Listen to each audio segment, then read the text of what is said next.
Singer Kenisha பத்தின சர்ச்சைகள் நாளுக்கு நாள் சோஷியல் மீடியால அதிகமாயிட்டே போகுது அப்படின்னு தான் சொல்லணும். முன்னாடி ரவிமோகனுக்கு ஒரு தெரபிஸ்டா தான் அவங்க இன்ட்ரோ ஆயிருந்தாங்க. அதுக்கப்புறமா ரவிமோகனோட க்ளோசஸ்ட் ஃப்ரெண்டா இருந்தாங்க. அதுக்கப்புறம் இவங்களுக்குள்ளார இருந்த ஃப்ரெண்ட்ஷிப் பிரேக் ஆயிடுச்சு, நான் ஒட்டுமொத்த சோஷியல் மீடியா விட்டு விலகிறேன் அப்படின்னு சொல்லி துபாய்க்கு போயிருந்தாங்க. இந்த நாளில் துபாயிலும் போயிட்டு மெர்லின் அப்படின்ற தமிழ்நாட்டை சேர்ந்த ஒரு பெண் கிட்ட பிரச்சனை ஏற்பட்டு அமீரக நீதிமன்றம் வந்து கெனிஷாவுக்கு அபராதம் விதிச்சு சில கட்டுப்பாடுகளை விதிச்சிருக்கிறதா பல சர்ச்சையான விஷயங்கள் பேசப்பட்டிருந்த நிலையில உண்மையிலே துபாயில என்ன நடந்துச்சு, என்ன பிரச்சனையாச்சு அப்படிங்கறத பாதிக்கப்பட்ட பெண்ணான மெர்லினே வந்து ரீசெண்ட் இன்டர்வியூல ஓபன் அப்பா பேசியிருக்காங்க. அவங்க பேசியிருக்க விஷயங்கள் தான் இப்போ சோசியல் மீடியால பேசு பொருளா மாறி இருக்கு. அதுல கெனிஷாவால அவங்க சந்திச்ச பிரச்சனை, டார்ச்சர் அப்படின்னு பல அதிர்ச்சிகரமான விஷயங்களை ஷேர் பண்ணியிருக்காங்க. அதாவது அதுல அவங்க என்ன சொல்லியிருக்காங்கன்னா, நான் துபாயில கிட்டத்தட்ட 17 வருஷமா வேலை பார்த்துட்டு இருக்கேன். அது மட்டும் இல்லாமல் 10 வருஷமா நான் ஒரு பேங்க்ல தான் வேலை பார்த்துட்டு இருந்தேன். துபாயில் ஒரு பேங்க்ல வேலை பார்க்கறது ஒன்றும் அவ்வளோ சாதாரண விஷயம் கிடையாது. ரொம்ப நல்ல ஜாப் தான். இருந்தாலும் எனக்கு ஈவென்ட் மேனேஜ்மெண்ட்ல ரொம்ப இன்ட்ரெஸ்ட் அதிகம்ன்றனால அது சைட் ஜாப்பாக பார்த்துக்கிட்டு இருந்தேன். ஒரு கட்டத்தில் என் வேலையை விட்டுட்டு அதுதான் மெயின் வேலை அப்படின்னு ஃப்ரெண்ட்ஸ் எல்லாம் நாங்கள் 4-5 பேர் சேர்ந்து ஒரு ஈவென்ட் மேனேஜ்மெண்ட் கம்பெனியை ஸ்டார்ட் பண்ணி நல்லாவே பிஸ்னஸ் பண்ணிட்டு இருந்தோம். அதுக்கப்புறமா இடையில ஹஸ்பண்ட் கூட கருத்து வேறுபாடு காரணமாக அவர் என்னை விட்டுட்டு போயிட்டாரு. என் பசங்களோட நான் இருந்துகிட்டு இருக்கேன் அப்படின்னு சொல்லி ரொம்ப வெளிப்படையாக பேசியிருக்காங்க. ரவிமோகன் கெனிஷா எங்க எப்படி இவங்க கூட கனெக்ட் ஆயிருக்காங்க அப்படின்னு பார்த்தா, ரவிமோகனோட பர்த்டேவை முன்னிட்டு செப்டம்பர்ல துபாயில ஒரு ஈவென்ட் பிளான் பண்ணியிருக்காங்க. ரவிமோகனோட மேனேஜருக்கு கால் பண்ணும்போது கெனிஷா தான் பேசியிருக்காங்க. அவங்க 9 lakhs ஆகும் அப்படின்ற மாதிரி பேசி முடிச்சிருக்காங்க. அதுக்கப்புறம் ரவிமோகனோட மேனேஜர் கிட்ட பேசி டேட் எல்லாம் ஃபிக்ஸ் பண்ணி கன்ஃபார்ம் பண்ணியிருந்தோம்.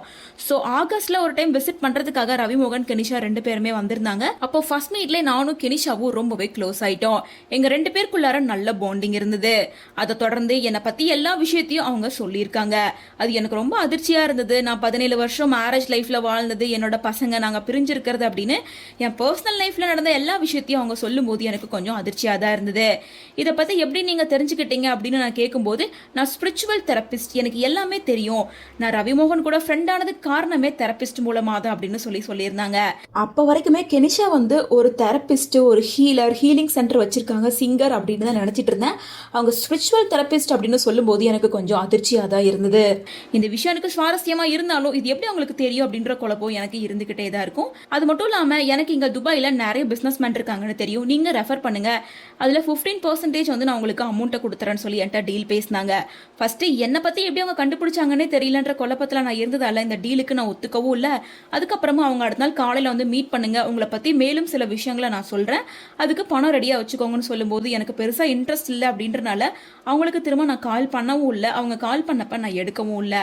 அதுக்கப்புறம் அவங்க கோவத்தில் என் நம்பரை பிளாக் பண்ணிட்டாங்க, திரும்ப அன்பிளாக் பண்ணாங்க. மறுபடியும் என்ன ஈவெண்ட்டுக்கு வரும்போது டீல் பேசிகிட்டே இருந்தாங்க. இதை பற்றி நான் ரிஜெக்ட் பண்ணிட்டே இருந்தேன். ஸோ இப்படி போயிட்டு இருக்கல ஒரு கட்டத்துக்கு மேலே ஈவெண்ட் மேனேஜ்மெண்ட் கிட்ட கால் பண்ணி ஈவெண்ட்டை கேன்சல் பண்ண சொல்லி சொன்னாங்க. ஆரம்பத்தில் 9 lakh ஒத்துக்கிட்டு அவங்க திரும்ப 15 lakh கேட்க ஆரம்பிச்சிட்டாங்க. இது கொஞ்சம் கூட சரியே இல்லைன்னு சொல்லிட்டு ஆர்குமெண்ட் எல்லாம் நடந்தது. கடைசியாக செப்டம்பர்ல ஈவெண்ட்ல கலந்துக்கிறதுக்காக அவங்களும் வந்திருந்தாங்க. ஈவெண்ட்ல கலந்துக்கிட்டதுக்கு அப்புறமா ரிசப்ஷன்ல ஓடி வந்து என் நெத்தியில கை வச்சு அசிங்கமான கெட்ட வார்த்தையெல்லாம் பேச ஆரம்பிச்சிட்டாங்க. என்ன ரொம்ப மோசமா திட்டவும் ஆரம்பிச்சிட்டாங்க. உன் புருஷன் உன்னை விட்டுட்டு போனதுக்கு காரணமே நீ அழகா இல்லை அப்படிங்கறனாலதான், உன் மூஞ்சு கேவலமா இருக்கு, உன் வாய் நாறுது, ரொம்ப தரக்குறைவா பேசினாங்க. நீ ரொம்ப கேவலமான தொழில் செஞ்சுதான் உன் குழந்தைங்களை வளர்க்குற அப்படின்னு ரொம்ப தரக்குறைவா பேசினாங்க. என் குழந்தைங்களை ஆர்ஃபனேஜ்ல கொண்டு போய் விட சொல்லி எல்லாம் பேசினாங்க. அது எல்லாத்தையும் சுத்தி இருந்தவங்க எல்லாம் பார்த்துக்கிட்டு தான் இருந்தாங்க. என் ரவிமோகன் கூட அதெல்லாம் கேட்டுக்கிட்டு தான் இருந்தாரு. அவரும் 2 குழந்தைங்களுக்கு அப்பா தானே, இப்படி ஒரு அம்மாவை பேசுறது தப்புன்னு சொல்லி அவர் தடுக்கவும் இல்லை, தட்டி கேட்கவும் இல்லை, அமைதியா வேடிக்கை பார்த்துக்கிட்டு இருந்தாரு.